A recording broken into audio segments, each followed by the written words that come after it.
واقعا بعضی معلومات هستند که بار اول وقتی میشنویم با دشواری به آنها باور میکنیم.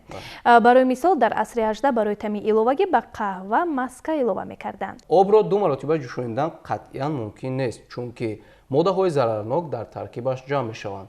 از همه چهارمغز قیمت‌ترین در جهان مکادامیا است. برادر ببخشید شد بس فهمیدم خود نخود من در اینجا میشینم 2 ساعت شد چهارمغز چی گفتید؟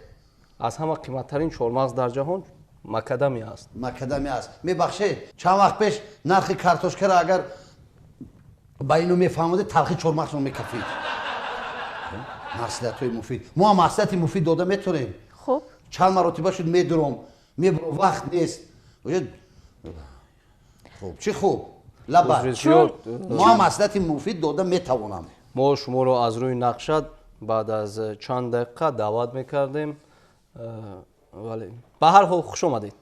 سلامت باشید. خیر صبح شما رو بخیر میگیم. جمشید حلیم یک معلومات دیگر مونده است آن را به انجام میرسانیم. بعدا ما صحبت خود را با شما آغاز میکنیم. خوب شده است. در حالت پاش دادن آب گرم هنگام 40 درجه سردی آب چنین شکل را میگیرد. тамошобинони иззатманд инҳо буданд чанд далелҳои ҷолиб ки пешниҳодатон намудем ва ин лаҳза суҳбати мо бо ҳунарманди маҳбуб ҷамшеди ҳалим оғоз меёбад. рӯҳия чӣ гуна аст? рӯҳия монанди ҳамин оби ҷӯш омадагӣ ҳозир. салом алайкум бинандагони барномаи субҳ мухлисони азиз. 2 соат шуд ман ҳаминҷа ҳамун оббори ман 2 бор ҷӯшидам 3 бор ҷӯшидам. خب شما اشاره کردید که یک چند مصلحت مفید دارد بهر بینندگان. اینک فرصت رسیده است میتوانید این مصلحت ها را بهر تماشابینان پیشکش کنید. شما اشاره های ما را فهمیدید؟ خیلی مایلش اگر برای شما لازم باشد مصلحت مفید بسیار من مثلا بسیار با بازار میروید میبینید که نرخ نوا نرخ با بالا دکه خورده است شما زیغ نشوید. همین ابر هم بسیار بالا میبرد یک وقت میبینید که بارون و برف شده میریزد. مثلا دورای پیش همه وقتی برای خرید میرفت برای خرید میدیدید که همه از خانهش یک بارخالته میگرفت. حاضر بارخالته نگیرید زحمت نکشید. تمام نمودی بارخالته ها در مغازه هستند. نه که همین بار رو که گرفتید از مغازه که برو اومدید بارهای شما بغلیده دوری مغازه میگیرید. тавсияи мутахассисони соҳаи тиб ва равоншиносон аст ки агар қисмати аввали рӯз бо таби болида бо таби хуш истиқбол бигардад метавонад ба соатҳои баъди ё ин ки ба идомаи рӯз ба фурсатҳои баъдӣ таъсири худро гузорад. ба андешаи шумо ҳамин ақида то кадом андоза назаррас аст? ба ҳамон андозае ки масалан ман имрӯз таби болида ба намоиши шумо омадам то бега ман аллакай дар ҳамин ҳолат ҳастам.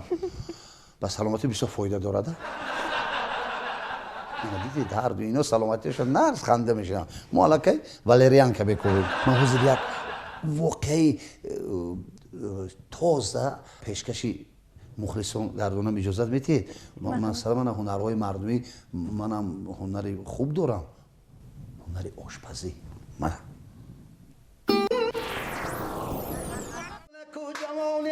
یار یار یارانه یار یارانه دستش دست گلکی یار یار یارانه همین توی خاصیتی خوب داره که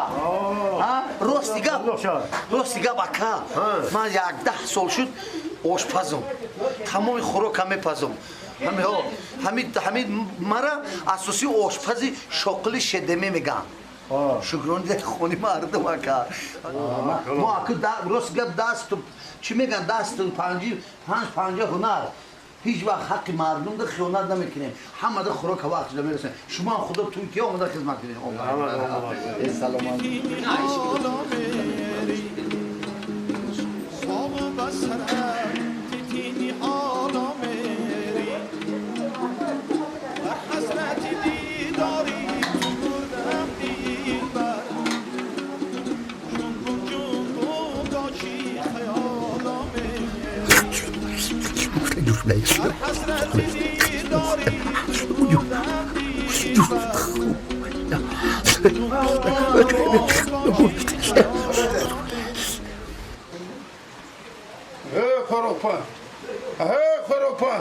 لبا تز خوراک تیار کنه جگه قریب آمده اکا آته مردم نگاه دارن ته مایل یک لبا یک چی التماس کنم بخشه همین ایس هر باز ده همین پیش دیگه الو همین قدر باکر هواگرم یا ترمز بیاوردی همینجا کمک همین حلقه تر میکرده میبخشه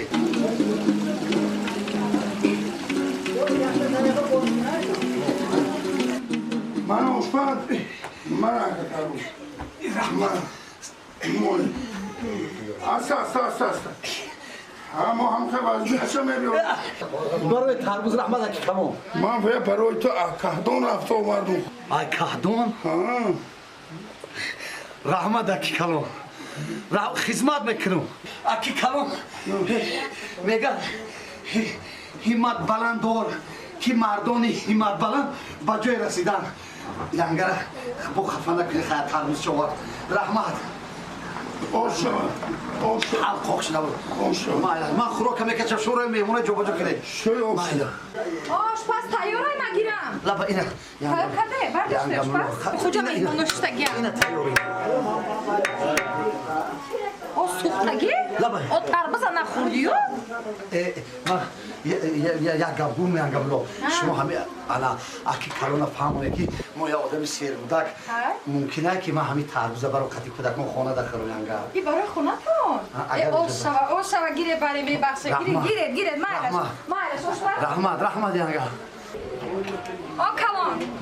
کلون همون آشپز کودکاشون بسیار بوده میگه که ممکنه ما تربزه برده خونه داخرم جون دل آش برم اجازه تیم اجازه اینه که کلون جا میمونه برای من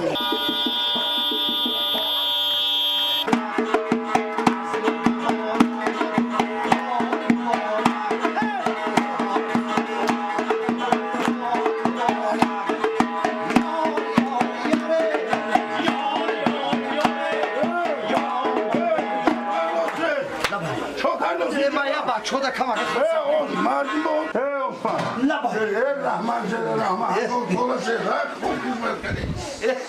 سلام باشه خوراک همه در رسید رحمت کلون این حقی اکره آشپز رحمت اکره آشپز رحمت شما رحمت گیره آشپز نشده تربوزه است نبراد و تربوزه گیره یک دقیقه تربوزه گیرم گیره بخش دیده آش شما رحمت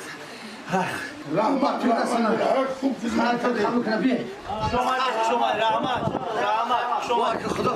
خدا با ای تویتر با اومده در توی شما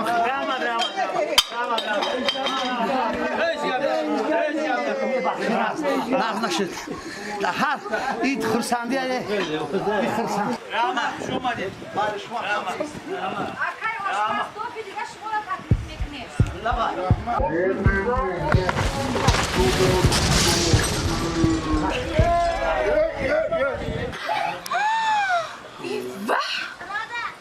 ای چیکار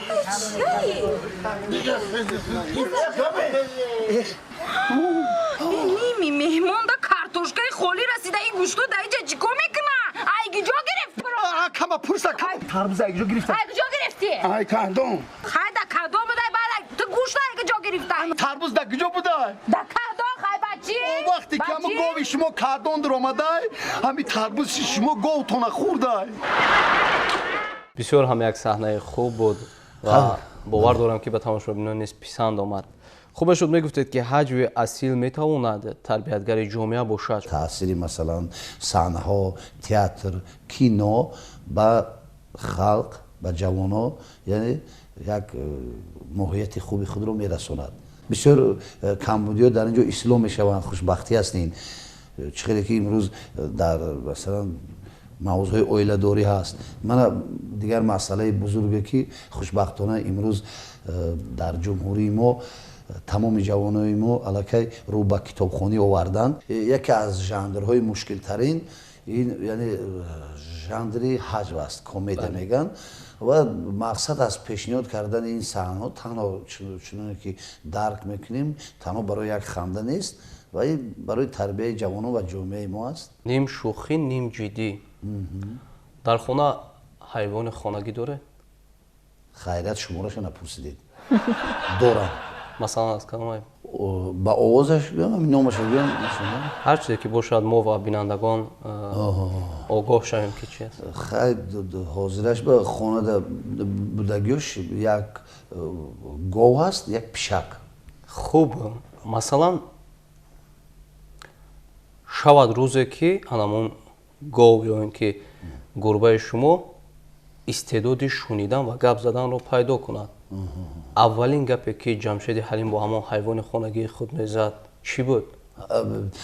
мегӯям тез ба ҳолати ҳамон пешинат баргард ки дар ҳамон ҳолатое ки гап задаvu шунида наметавонӣ ту хушбахт ҳастӣ вагарна ҳамин савола ту дам метиҳам ту дигар ҳайвон нестӣ. аз сафарҳои ҳунарӣ чӣ хотири нек доред? ман дар сафар рости гап намедонам ин як хусусияти баст ман қарор намешинам. ман бояд як кор кунам масалан як шаб торик буд дар сафар будем ҳама ҳамкорҳо омадем баъд оно як ҷо роҳ да шабида фуромадан хостан кимчи дайраҳои шабда маҳтоб асту тамошо кунем гуфтан ҳамин хобае буда назди дайраҳо бисёр хор буд аллакай ман ҳамин фикр шунидам ки ҳамин устода ҳамин гапа мегӯям ба ман гуфтам ки ҳамин ҷо не ки морои калон калон дорад да вақте ба ё фуромадан хостан ҳамин дайраҳо тамошо кунам ман як чӯба гирифта аз ҳамин қафои ҳамин алафо рафта ҳамин дуруни алафо да ҳамин ҷумонда шаскара омадем ину дига ҳамин мошина ҳамара монда ҳамин гурехтанда бисёр аст. боз ним шӯхӣ ним ҷиддӣ. Хоб агар масалан Ҷамшеди Ҳалим як киштии калон медошт ба ӯ чӣ ном мегузошт? барои номгузорӣ хуб тои ба дараҷае ки ҳаёт. чаро ҳаёт? худ зиндагӣ чи аст ҳаёт аст. як вай аз лаҳзаи бисёр вай омада саволи хуб додади ки кишти мо савори киштӣ шудем да вақте дар замин ҳастӣ одамизод худ чи аст вақте дар замин бошӣ по дар замин вақте киштӣ аз замин соҳил дур шудан мегирад ана ҳамонҷо ширинии ҳаёт пайдо мешавад. агар ин имконият бошад фикр кунед ки ман киштӣ созам номаша ҳаёт мегузорам ки ҳамон монанде ки ширини ҳаёт ҳамонҷо аст бигзор ҳама дарк кунад дар рӯи замин ки эҳтироми хурду калона эҳтироми сарзамина тоҷикистони бузурги моя падару модару волидайну устодоя донанд ки ҳаёт ширин шавад. барои киштии ман ҳаёт номаш. хуб агар як киштӣ насохта боша бо номи мана дузида гиред албатта неёз. агар як мошини вақт медоштед ба сӯи пеш сафар карда кӣ будан мехостед ва ба гузашта сафар карда гузаштаи худро чӣ гуна дидан мехостед? хоб акнун касе ки гузаштара фикр намекунад таърихаша намедонаду яъне ояндаша заҳмат кашида хонда барои пеш рафтан ҳаракат намекунад ҳамун ҷошда истад ва ҳамун тахаллус мегӯянд тахаллусша симчӯб монанд беҳтар мешавад. ташаккури зиёд. мо бори дигар шуморо ба барнома хушомадед мегӯем. бинандаҳои арҷманд ёдовар мешавем ки меҳмони барномаи мо буданд ҳунарманд Ҷамшеди Ҳалим.